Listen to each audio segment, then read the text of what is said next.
Hey, what's up, y'all? It's D about to react to this Omizi vid. It's titled Streaming Has a Pick-Me Problem. Oh, okay. We have India Love in the thumbnail, so this is related to DDG somehow. So sure, let's see what's going on and who's being pick-me's. Let's watch. India Love comes in, she's so incredible. The girls are losers. Look, when India heard I was coming on the show, she did hit me up. And she said something along the lines of make sure you put these in check and let them know what's going on. Pretty much she was saying, man, don't play with me and don't have these holes on my... Pretty much what she said. They supposed to be competing to get the love of Daryl. They still pretending they're together? I don't know how many you come in bullying. I thought it was all for content. Y'all never gonna be able to pop it on me when it comes to Moo. Y'all never gonna be able to disrespect Moo in front of me, male or female. I don't give a. I don't play when it comes to that man. I don't, and I don't care, and I don't need to apologize or explain that any more than I already have. You know what my motto is? That turns 18 every day. Okay, so you need to be on your. And I'm not gonna be that used to be the cool. No, I'm gonna always be the cool. Forever and ever and ever. So you gonna compete with 18-year-olds? I like the original cool LA. That's just what it is. At 30 years old. That's embarrassing. September's here and quarter 4 started, which means a lot of these different streaming events are going to commence. DDGs are... Quarter four starts in October. That's the last quarter of the year. It's October, November, and December. So it didn't start yet, brother. You My Ball was going to be the first one that popped up onto the mainstream Twitch pages where DDG hosts a love show where women are contesting to be his ball. And when I say the production level is there, the production level is there. It honestly touches my producer heart to see the amount of money being invested into the content in today's game. I'm seeing full-on production staff behind the scenes. We're having 24/7, 7 days straight type of people behind doors on switchers and different boards and stuff like that. The graphics that are being enabled on screen. I mean, all of that, to be honest with you, is just phenomenal. It's really, really phenomenal. Now, just because you put all this production into a show doesn't mean that it will succeed. A lot of content creators and streamers have talked about dropping in massive amounts of money into content and it not ultimately panning out. And DDG seems to be no different in this regard. Every dollar I made this month plus more is going into that. And it's only a week long. If I don't average like 40, 50, I think finale I might touch 100 or like a 150 piece. Now I did think I would have touched 100,000, but at the same time I'm like, you know where I think I fucked up at? I think I fucked up with the inconsistency prior to it. Now, while there were probably multiple things that or maybe people are tired of these dating shows, the success that he probably would have liked it to have, a lot of the community is saying that there is one person and one person only who made this stream and this whole show and this whole endeavor not be what it was supposed to be. That's Auntie India. Now, don't get me wrong. Are You My Ball was a very toxic show from its inception. Women competing over the love of men. We've seen how that's played out historically on shows like Flavor of Love or A Chance at Love, any of those VH1 reality shows. Hell, this one was no different because in the first couple minutes of the show, there was already a squabble and a fight, literally as they were announcing each other. People gotta go home. Gots to go home. Oh, no, I'm going home. I'm staying right here with Hey, that. Joe, you're the first. Hey, Joe, girl, bye. Okay.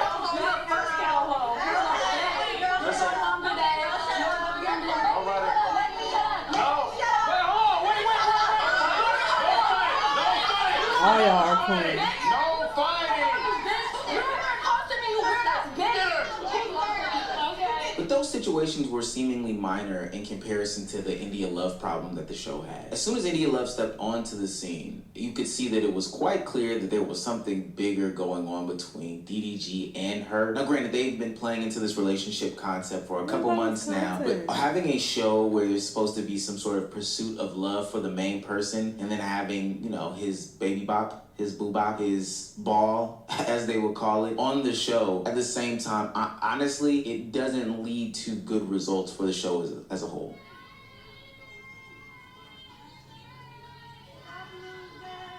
Losers is crazy. It says dog. It says what? No, I'm kidding. It says Daryl. What possessed you to do that? Honestly, for the plots. For the plot? Yeah. So you admit? Yeah. You're here for the plot. No, that's that's exactly what you said. Was for. So you did it for attention? No, not that. It was just why not, you know? So like for you to have deliberately put my man's name on you, is right. I just want to know. I didn't know that. Oh no, I don't mean it like that. Wait. I don't mean it like that. I'm just saying like, you know. It's like what's understood don't gotta be said type shit. Exactly. And then it just adds more to it when it's your second tattoo. Oh, like really for you. Talk regular first. That's the first thing you can do. Talk regular, more substance. Let me let him answer. I'm sorry, it's not about me. She was sent to antagonize the crew, so it only makes sense that other members of the cast, when the reunion came around, would be calling these things out. It naturally made them upset that India Love was bullying them while they were on the show. I was acting out of emotion, so if I disrespected you in any way, I want to apologize, but I did watch the clips back, and I in no shape, way, or form condone bullying of anybody sitting down on these chairs right now. I feel very disrespected just being in the cast and seeing the way that these women were spoken to, calling women losers, talking about women having a white tongue, or walking past our beds, talking about how they weren't made, or we had empty chip bags, like you're better than somebody. I would never move at 30 years old like I'm better than anybody sitting in these chairs. So the contestants weren't the only ones who felt like India Love ruined the show. There were people that were onlookers that felt like she ruined the show as well and earned the moniker of being a pick-me in the process. DDG really thought that we was all dumb. Like, he gonna bring India Love up there, saw the reactions, read the comments of everybody saying, oh, she's supposed to be playing the New York role, and then started saying she was supposed to be New York. No, she was not. And then India, now they all come and trying to pussyfoot and backpedal.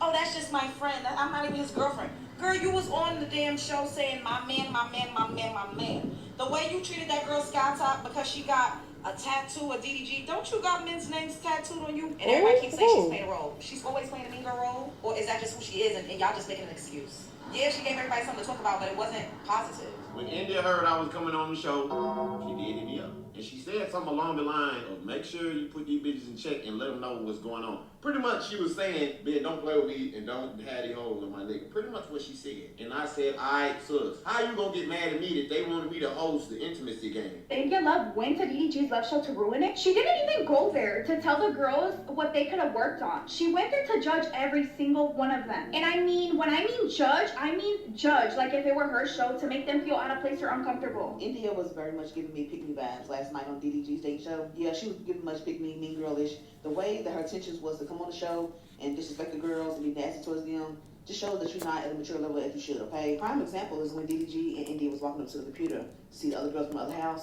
They see India, they're like, oh my God, hi, just, you know what I'm saying, good energy. And then she responds like, hi losers, like good farmer tonight, whatever you call it, but your first mindset was to say something like that. A pick-me girl is a person who tries to obtain the male gaze and male attention by distancing themselves from this traditional standard woman, putting down other women, disparaging them, saying nasty and rude things to them. And I don't know, based off of all the clips that I've played so far, if the shoe fits, somebody's gotta wear them. Let me play this. I'm gonna play one video. It's gonna be an exaggerated version of a pick-me. Shouts out to Michelle. And then I'm gonna play what India Love did and the things that she said. And you tell me if these things sound like they're the same thing. Oh, what's this? Oh, it's my chat. I'm just streaming. Oh, hi, chat. Hey, Abby. Chill. No free promo. What's that smell? Oh, that's probably me. I played basketball and I took a dump. Nah, it's not you. It's not you. Nah, it's not you. Nah, it is. Honestly, all the guys here, chat, smell mad good. Nah, all you the stay boys for smell real. mad good, but these females, that's another story. Like, I don't know if it's a medical issue or if it's like your moms didn't teach you how to really get in there, but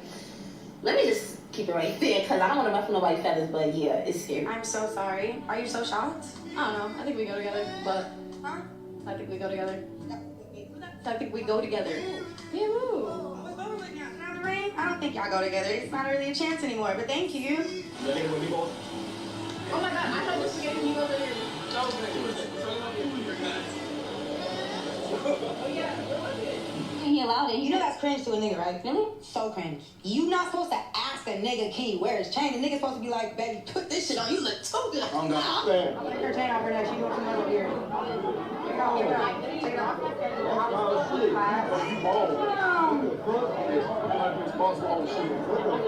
Okay, come out. Oh! I think my case should rest right about there. There's this current wave of streamers and women and contests and doing all this other oddball stuff on the internet. I've highlighted in plenty of videos before where I claim that, these streamer women are the new video vixens that are just jockeying for the male's attention. The difference is that back in the day, video vixens had music to overscore their words. They couldn't say anything. It was just them, their pretty faces, their bodies, or whatever the case may be, out there for display and public consumption. But in 2025, in a world where we are just constantly talking and giving our opinions, these streamer women are tasked with saying the things that come to their mind. And damn near every time they open their mouths, it's either bird-brainedness or pick-me-ness. But the thing about this pick-me-ness that's going around, I get what you're trying to say, but this new content creation game that's going on is that it is truly embarrassing. Like, these are grown women comparing themselves with younger kids. These are people who change their whole lifestyles to be with a dude. It's honestly the most embarrassing display of attention seeking that I've probably seen in a long time. You can really tell that India Love thought she ate that up when she said, a bitch turned 18 every day. I'm never gonna be the bitch that's washed up. I'm never gonna be the, I'm sorry to break it to you, boo, but the second you made the youth your competition, you became washed up. Because I hate to break it to you, boo. That man that you're trying to impress is going to choose that 18-year-old every time. India is such a pick-me asshole. Like, bitch, what do you mean this girl's country asking him to wear his fucking chain? You're just mad it wasn't you. Now you look very disgusting on the internet talking to this girl Jasmine talking about it's cringe. I know him, it's cringe. India, shut the fuck up. You're how old? Please, girl, you should be putting life, speaking life into these women. But instead you're putting them down. And that's what happens when women are male-centered, okay? This example of a single woman who's male-centered, okay? Truth be told, the outcome of becoming an online pick-me leads you to the path of the one and only, probably the greatest internet example of video vixen pick-me in the 2010s, Brittany Renner. For those of you who haven't been keeping up, Brittany Renner has had probably the most tumultuous last couple of months. I talked about her a minute ago and got honestly chastised in my comment section for saying that she wasn't a real Muslim. I was saying that she adorned the outfit to impress a man, and people were talking about, her faith and her religion and all this other stuff like that. But now if we take the latest snapshot of Brittany Renner, we see her broken up by Kevin Gates. We see her stripped back down to her naked self, showing off her body again. And then we see her crashing out over her baby daddy because he isn't filling up her child's bank account with more money than $11,000 a month. This is what we're not doing. So every time that he does this, I'm going to record this. Because that's not okay. No, the thing is, this is the third time he's done it. This is the third time he's done it. He doesn't want to go with you. It's up with me. Just know that it's up. What'd you say? What'd you say? I didn't hear you say it again. Suck my dick. If you had one, maybe I would. Pussy ass bitch. What the fuck you looking at? Get your bitch ass out my driveway, ho. Fuck you. You don't pay for shit either. $170,000 to your home, but $11,000 in your son's bank account. $11,000 in your son's bank account, $170,000. So Brittany Renner went through a complete modesty move, became a Muslim woman, changed the way that she dressed, realized that she has to get a provider Muslim husband because Muslim women have provider husbands. Gets a provider Muslim husband. They are horrible parents. I'm sorry. Like, talking like that around the child is crazy. Such vulgar, disgusting language. Suck my dick around the little boy. Jesus.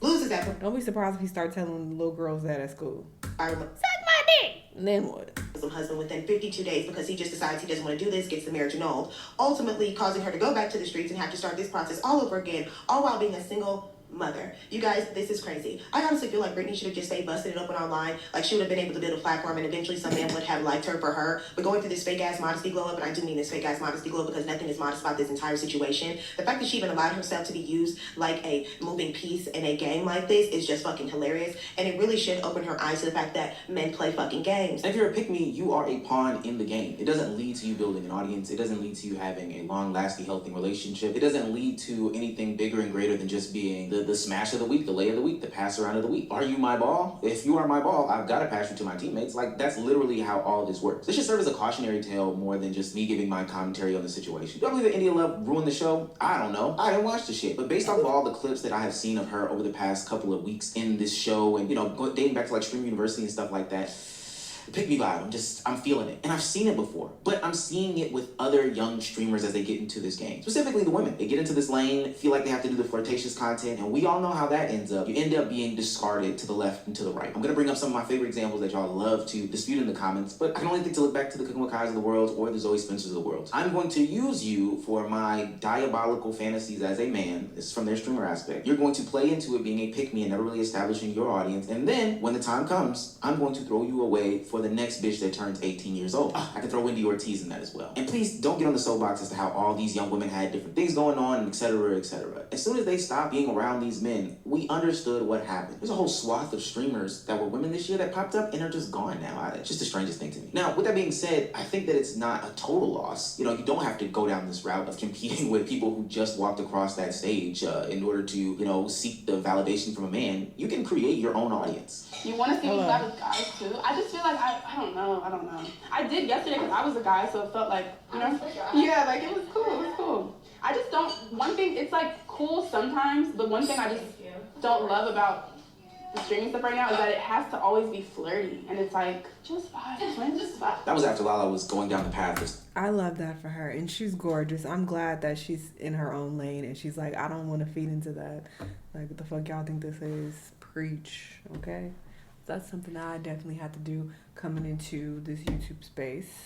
I'll just stop it right there. And shout out to Omizi. I really appreciate him bringing this to light, because I feel like for the longest, women would talk about pick-me's, but they would be brushed off a lot, especially by men. And they would be like, oh, y'all are just haters. And what are y'all talking about pick-me? Y'all making that term up and da-da-da. You know, but now there are more and more men who are pointing out this behavior and how it's problematic. So shout out to them. I appreciate that. I also respect that Lala girl for making sure she's being very intentional about how she's presenting herself online and setting those boundaries, because it's a very slippery slope, and you can very quickly get put into this box of people, you know, only viewing you because they like waiting for a nipple to slip or something. Or they're like, oh, she gonna wear something revealing. I'm here to see them titties, or she gonna turn around, you know. So it's like people get very, very weird online, so you have to be very careful about that. And I've talked about this many times before, but I had to learn that I need to cover up because my chest very big, okay? I would wear regular shirts at first for the longest, but there will always be comments about my cleavage and like, oh, I'm just here every day to see how much cleavage I can see. Just, you know, niggas being weird. So I'm like, I'm just going to wear hoodies every day. I'm going to completely cover up every day, and like I don't want to wear any makeup. I'm just going to get on here looking very regular so people pay more attention to what I'm saying. Like I want to be online for my personality and not because of the way that I look, you know? So yeah, you got to be very aware of that. Being a woman, unfortunately, it's just a little rough out here for us. But you know, you have people on the other end who are, you know, feeding into that and being pick-me's and like, oh, well, let me do this for male attention and let me, you know, and it's really sad. So I'm glad niggas are calling this out. But anyway, y'all let me know what y'all think though, and I'll see you on the next one. Bye.